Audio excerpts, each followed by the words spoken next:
آئیے میں آپ کو بتاؤں، ممکن ہے کہ میری آج کی گفتگو گھروں میں بیٹھی ہوئی خواتین بھی سن رہی ہیں،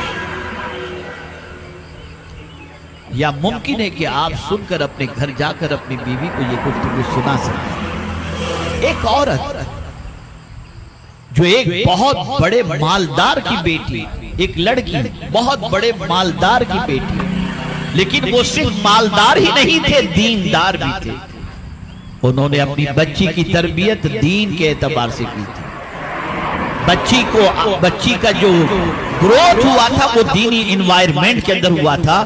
گھروں کے اندر آواز پہنچتی تھی تو اللہ کی قدرت کی اور کبریائی کی آواز پہنچتی تھی۔ اس اعتبار سے بچی کی پوری مینٹلٹی دینی تھی۔ اللہ پر توکل، حضور صلی اللہ علیہ وسلم پر درود، رسول اعظم صلی اللہ علیہ وسلم کی محبت، اس طریقے سے وہ بچی زندگی گزار رہی تھی۔ اب اس بچی کے حوالے سے چونکہ باپ بہت مالدار اور دیندار بھی تھے تو بڑے بڑے گھرانے سے رشتے آئے، ارب پتی خرب پتی کے یہاں سے رشتے آنے لگے، لیکن بچی کی مینٹلٹی کے اعتبار سے کوئی رشتہ فٹ نہیں ہو رہا تھا۔ مالداروں کے رشتے آتے ضرور تھے، لیکن ساتھ ہی ساتھ ان مالدار کے بچوں کے اندر دینداری نہیں تھی، ان کے اندر اللہ عز و جل پر بھروسے کی کیفیت نہیں تھی، ان کی زندگی کے اندر کہیں نہ کہیں نقص تھا، کہیں نہ کہیں عیب تھا۔ لیکن وہ مالدار جو دیندار بھی تھے، اپنی بیٹی کے حوالے سے ایک ہی حدیث ان کے پیش نظر تھی کہ رسول اعظم صلی اللہ علیہ وسلم نے فرمایا، بچی کا رشتہ آدمی چار چیز دیکھ کر کے کرتا ہے، حسن دیکھ کر کے کرتا ہے، کسی کا رشتہ، بچی سے رشتہ، کسی لڑکی سے رشتہ انسان چار چیزوں کو دیکھ کر کے کرتا ہے، یا حسن دیکھ کر،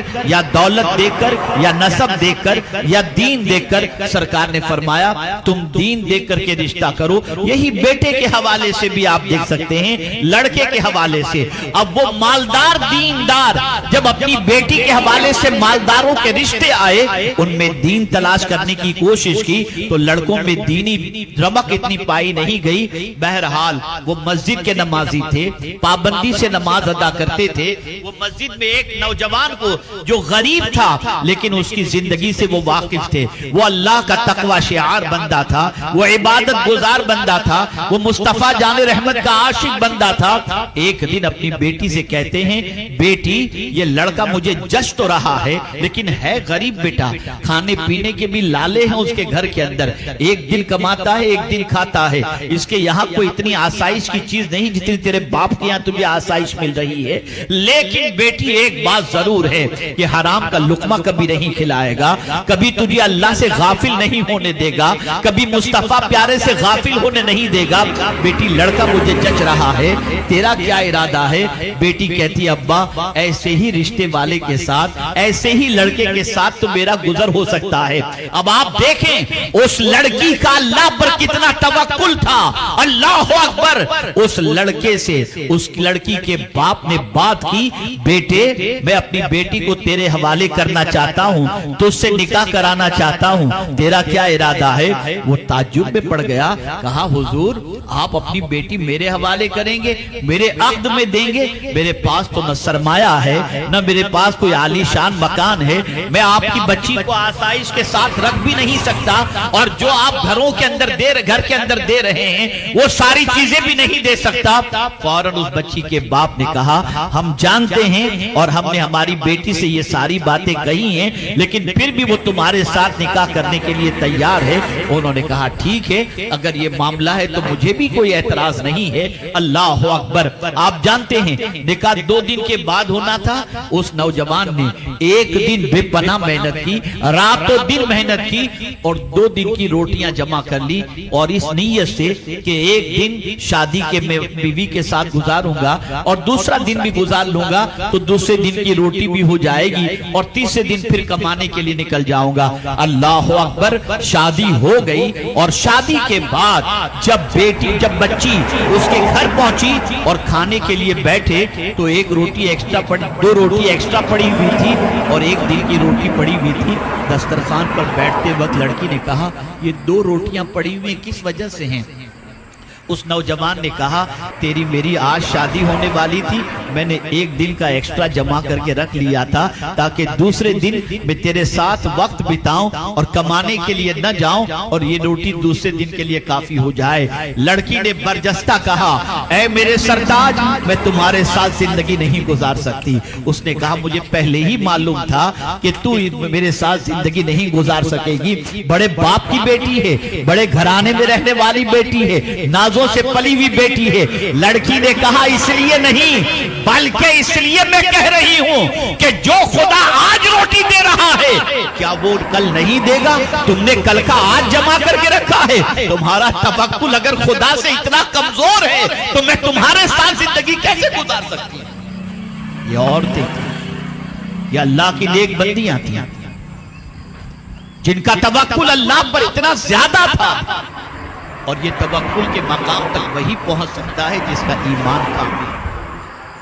مطلب یہ نہیں ہے کہ آپ 2 4 6 8 سال کا اپنے گھر میں جمع کر کے نہ رکھیں، مراد یہ نہیں ہے، لیکن جب مرتبے بڑے ہوتے ہیں اور تعلق جب خدا سے اسٹرانگ ہو جاتا ہے تو سوچ اتنی پختہ بن جایا کرتی ہے، اور جب تعلق کمزور ہو جائے تو اربوں روپیہ ہونے کے بعد بھی ہمیں کل کی فکر ستاتی نظر آتی ہے۔ تو جو صاحب ایمان ہوتے ہیں ان کا رب پر بڑا توکل ہوتا ہے، ان کا رب پر بڑا بھروسہ ہوتا ہے۔ اللہ اکبر، میرے پیارے آقا صلی اللہ تعالی علیہ وسلم کے پیارے دیوانوں، اور قرآن کہتا ہے، دیکھیں توجہ چاہوں گا، ہم کس پر بھروسہ کرتے ہیں؟ ایک انسان پر کر لیتے ہیں، اور بھروسے کے بعد وہ انسان اگر ہماری مدد نہیں کرتا تو ہمارا بھروسہ اس سے ٹوٹ جاتا ہے۔ اب میں آپ کو بتاؤں، بہت غور سے سنیے گا اور سمجھنے کی کوشش کیجئے گا۔ ایک انسان جو سوشل ورکر ہے، جو ہر پریشانی میں مدد کرنے والا ہے، ہر دکھ کے اندر کھڑا رہنے والا ہے، یا رشتہ داروں کے اندر کوئی ایسا شخص بھی ہوتا ہے جو اپنے رشتہ داروں کی مدد کے لیے ہمیشہ تیار رہتا ہے۔ اے رسول اعظم صلی اللہ علیہ وسلم کے دیوانوں، انسان یہ سوچتا ہے یار اس سے تعلق بنا کے رکھو، یہ ہمیشہ کام آتا ہے۔ اب آپ سوچیں، ایک بار ایک انسان کو کام آ گیا، پیسے کی ضرورت پڑ گئی، اور اس نے سوچا وہ ہے نا، میں جب بھی مانگا ہوں اس نے مدد کیا، آج بھی میں مانگوں گا تو مدد کرے گا۔